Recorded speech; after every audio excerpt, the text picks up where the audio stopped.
So tell me a little bit about your business. I like that you're all logoed up there with the Yep. Lambert Home Inspections, and how you got into it. Are we starting? We might be.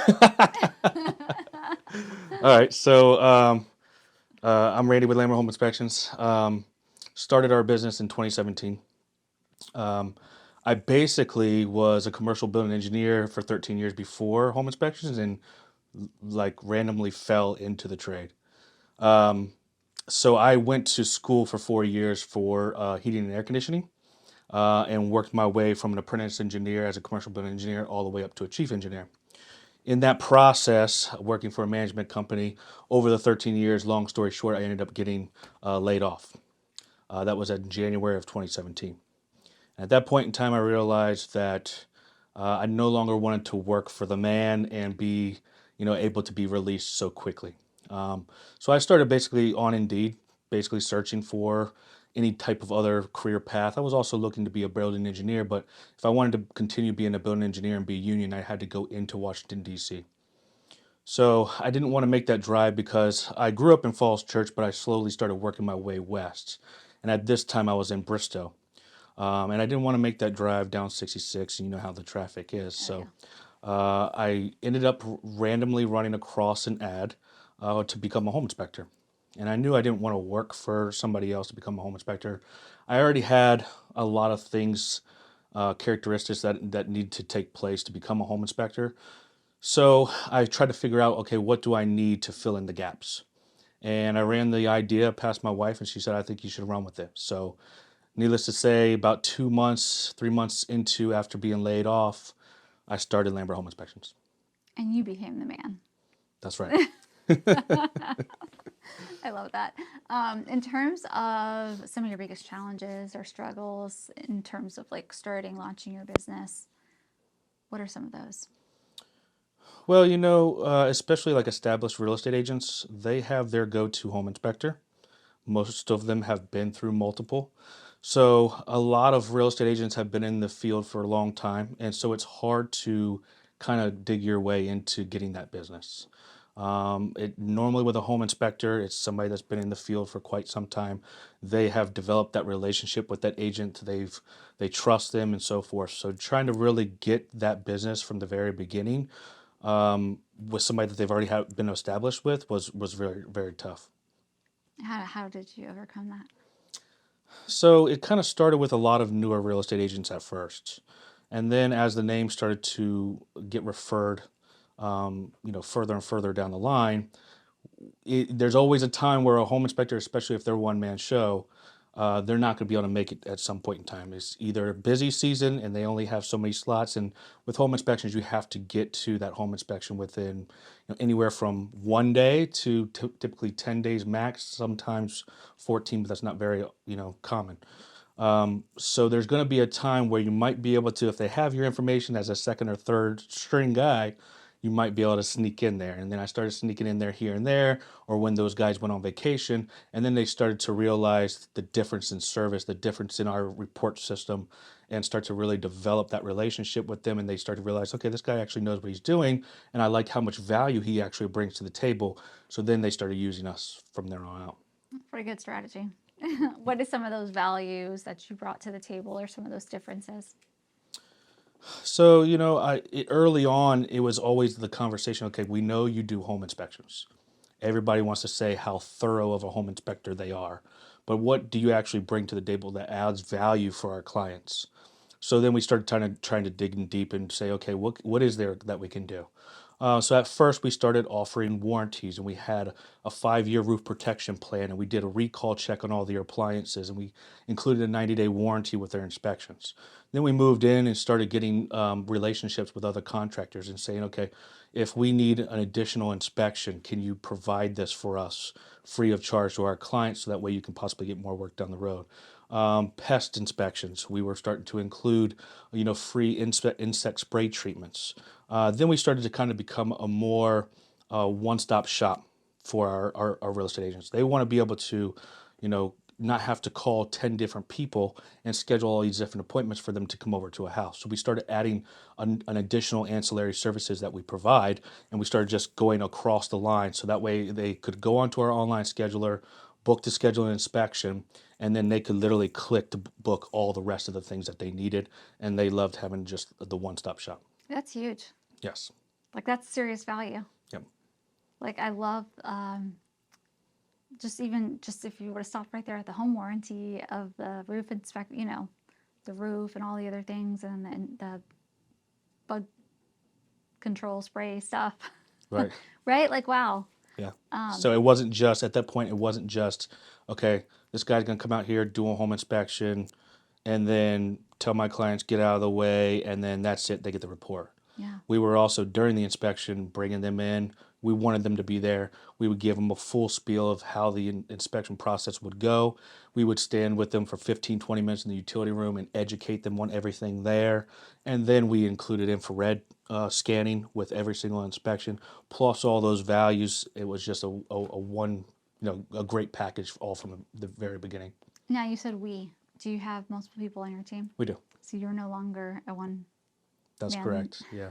Over the past few years, so we have my wife in operations.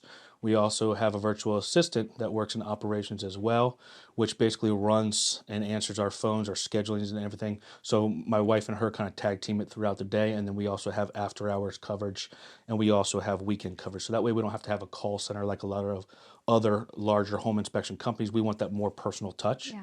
And then we have 3 inspectors under myself in the services division. And then we also have a growth division to where we have our director of growth who basically runs everything on a day-to-day basis, who covers all the marketing, all the networking groups for us to get our name out there. She attends all the real estate offices, cold calling. She does all that stuff as well. So we have every division covered. All the important divisions. Like you've got somebody helping grow, somebody making sure all the phones are called, and then Yes, at one point in time, you kind of realize that you can't wear all the hats. yeah. And once you start getting so busy in the field, having to physically perform home inspections, Yeah. I no longer I'm not able to get out to these real estate offices. I'm not able to attend all these networking groups that we want to do to continue to expand the business. So you have to hire those people, bring them in. I think it's interesting because what I hear is a lot of business owners will go from being the person doing the thing, whatever the thing is, taking pictures, doing the home inspections or whatever, and then they graduate onto being the growth person, doing the networking, building the relationships, and then hiring people to do the inspections or the other pieces. Right. But it sounds like you said, no, I kind of want to stay as the home inspector, and I'd rather hire somebody else to do the marketing. Is that correct? So I consider myself very good at doing the home inspections. However, as far as like doing speeches in front of 30 real estate agents and getting out there on a daily basis, that wasn't really my You didn't get excited about go-to. that part. I didn't like doing that, right? So as I've developed the business, I started to hire these people that are better at doing those things than myself and stick with the things that I'm best at doing. So even though I say like I'm doing home inspections now, I have actually kind of gone back to my roots, and now I'm doing commercial property inspections. So I'm going to veer towards mostly commercial inspections, having my guys do the residential, and then I'll fill in on residential to fill in the gaps. That's cool. That's cool though that you kind of just stayed in the trade, the craft of it. Yeah, And kind of a big circle. yeah. Now, who are you outside of work? So I love a lot of different hobbies. So my family, we go down to a bay property that we have in Southern Maryland. We do a lot of crabbing, fishing. We love to be on the water. So if you try to get a hold of us during the summer months, we're somewhere on the water, whether it be Ocean City, Maryland, our bay property in Maryland, or Lake Gaston. We are on the water on a boat somewhere. So like to do that, like to hunt, anything outdoors. What do you hunt? Mainly white-tailed deer. Okay. And then tattoos. Yes. What do they mean? What do you have going on? Well, this is the version that I told you about. So this is actually a lighthouse near our property where I've crabbed my entire life. Then I have the blue crab, of course, because we love crabbing. Been crabbing my entire life. And then this entire side here is basically Vegas themed. We love going to Las Vegas. Not that I'm the biggest gambler in the world, but we love doing a lot of different things in Vegas. We've been to the Grand Canyon. We actually just got back from Vegas last week. We were visiting family that lives there and doing our Christmas with them during that time. So it was nice. So hopefully you've won some money along the way. I've won money, nothing Enough for you crazy. to If I continue say I doing won it. money, it's more like I broke even. There we go. I don't know that I've never hit no like crazy jackpots or anything like that, but yeah, Oh, we have a good shucks. time. Where do you see your business heading in the next 5, 10, 20 years? 20 years is hard to, that's pretty far out. I don't know.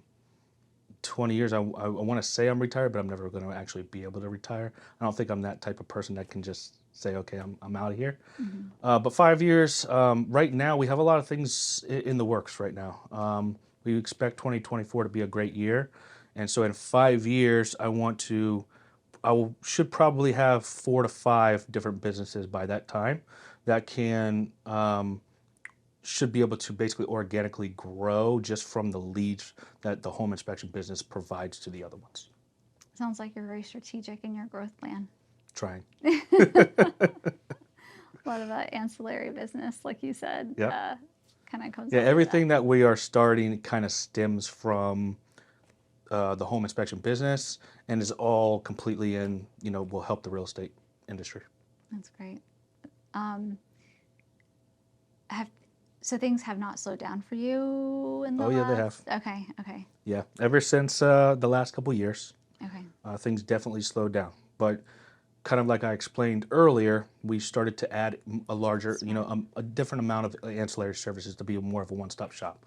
And we've continued with our growth plans and having her get out there and do all the marketing stuff. We haven't let up. A lot of people let up and a lot of people kind of shut down. And it's like, no, this is the time where we can try to gain more market share. And then when things actually get back to normal and take off, we're going to be full steam ahead. So we've just kept the pedal to the floor and kept on pushing. Pedal to the metal. That's right. So I love that you're doing that because most people do. They hit a wall and then they just keep doing this and they're like, oh, nope, got to turn around and go back home. I'm done. Right. Whereas it's more like a maze where it's like, no, you might hit a couple walls, but you got to turn around and figure it out. Yeah, you hit the ceiling at some point in time, but you just got to try to push through it. Yeah, so the ancillary services is so smart because then people are going to need those services anyway. They're going to need that. So you might as well one client be worth 10x versus just X. Exactly. Yeah, so I mean, even though a lot of people were waiving home inspections and things went down the last couple of years, our goal is okay, if we only are going to get so many tickets, for home inspections, and we get the exact same for next year, how can we actually make more money at the end of the day? And basically, try to have a higher average ticket price. And so that's why we brought those ancillary services on. Now, where did you learn all this business savviness I'm from? actually in a business coaching group and really didn't start to develop all that until I went to this group. So it's basically, most people, don't. yeah, it's basically all based for home inspectors across the United States. And so I've developed a lot of great relationships through that, and it's really taken me to the next level. So what is the name of the coaching group that you're in? Sure, I'm in Inspector Empire Builder, and that's iebcoaching.com. But they help, actually starting to expand. So they help home inspection businesses throughout United States, Canada, Mexico. So anywhere they can help in the world. But they're actually starting to expand into the pest control industry as well. And then they're going to venture out as well. So it's a very tight community. They do masterminds, they do online Zoom calls. We do a Unite conference. So it's very well put together. I love that. And I believe in coaching so much. Absolutely. Because what you just said, the ideas is like when somebody tells you, you're like, well, duh, that makes sense. Why didn't I think of that? It's like, for whatever reason, you don't, because you see the same thing. You need that new, fresh energy, or, hey, I've tried this, completely maybe unrelated to your business. You're like, I could borrow an idea from here or from here. It's all about the golden nuggets. Yeah, that's right. Did you used to do, have you ever done networking locally? Oh, yeah, a lot of different things, yeah. the BNIs and the, Yep. yeah. I was You part of said all that. that. You said that. It made me think of my days in BNI. You just need one golden nugget. Yeah. So in terms of like your biggest lesson to a business owner, if they're starting their own business, they're in the first year, 2 years, 3 years, what advice would you give them, especially since it's not just your ideas, you're surrounded by other very smart people as well? Trying to pick one thing. I mean, if I could go back, it would have been getting into coaching much sooner. That being a small part, the next part would be, if you're going to do it on your own without a coach, would be just strategically plan everything. Focus in on the things where you're going to have the biggest return on investment. Back when I early started with my business, I was throwing money, and a lot of business owners do this. You're throwing money at every single angle. Somebody asks you to sponsor this, sponsor that. You're probably not going to get majority of any of your return on investment on any of that stuff. But as a small business, you're really just trying to get your name out there any way that you can. Yeah. So really focus in on the things that are going to propel your business to the next level. Sure, the getting your name out there in the community and being a part of the community is important, but also just don't be throwing it at, like I did. I was doing Angie's List, Home Advisor, Thumbtack. I was doing all the things, Yeah. and just really focus on game plan where you want the business to go, game plan how you're going to get there and what's going to take you to that level, strategically, basing it on what you have money wise to get you there. Now, how did you know that the coach, sorry to one last question, how did you know that that was the right coaching group for you? And the reason I ask is because there's a lot of mentorship programs, coaching programs that I don't feel are legit or good resources, mostly because they didn't do it themselves. They're just coaching based off of book text versus like hard-earned lessons that they went through themselves. How did you know that this group that you're in was the right fit for you? Well, there was a couple in the home inspection industry, but I leaned toward this one because of the stories of the owners that physically taught it. And so at that time when I even started to look at coaching there was a lot of business going out the door, and I wanted to grow my business, but I didn't really know how to. Mm-hmm. And they kind of had a story of what I was going through at the time where, it was during COVID and we were going gangbusters at the time, and we were doing inspections like crazy, 3 inspections a day. We were booked 10 days out for 6 days a week, and we really got burnt out. And so at that time, I was started to look into everything, and the owners kind of had the same story. They have gotten injured, so it's like, okay, now I have no money coming in. How do I grow my business? Yeah. How can I make the business work for me and still have money coming in if I was to get injured or fall off a roof or anything like that? So that's kind of why I steered towards this. And then digging a little bit deeper into that, there was people that were in this coaching group that were still to this day 20, 30 times larger home inspection companies than I am. So I knew that if they were in it and I could pick their brain alone, it was worth the monthly fee and the coaching things that I would be going through to have that experience, to just run those ideas through them. So what I'm hearing is successful case studies, like you saw people that were doing well, or the stories, as well as people that you knew were actually successful and they were also in that group. So I think that's like the lesson for anyone who's listening is how important is it for case studies and success stories and testimonials, because people need to see themselves in the success story to be like, well, if they're doing it, then I can do it too. Yeah, it's to me, I mean, it's not always the case, but to me, like that kind of goes with everything. So if I want to look a certain way, if it's bodybuilding or something like that, I'm typically going to steer towards the person that I'm like, oh, that's the type of body that I kind of want, teach me how to do that. Yeah. I'm not going to go to somebody that's complete opposite. Yeah. So that was kind of, that's kind of my path is I see where I want to take my business. I see these businesses are already there. Let me be with these people to pick their brain on how I can get to that point.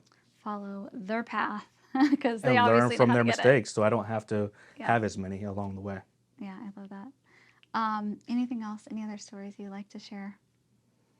Mm, Or anything on your heart? no, not necessarily. No, you're good. Yeah. Thank you so much for being here on the show and giving your time and expertise. I so appreciate it. No, thank you for having me. I appreciate it.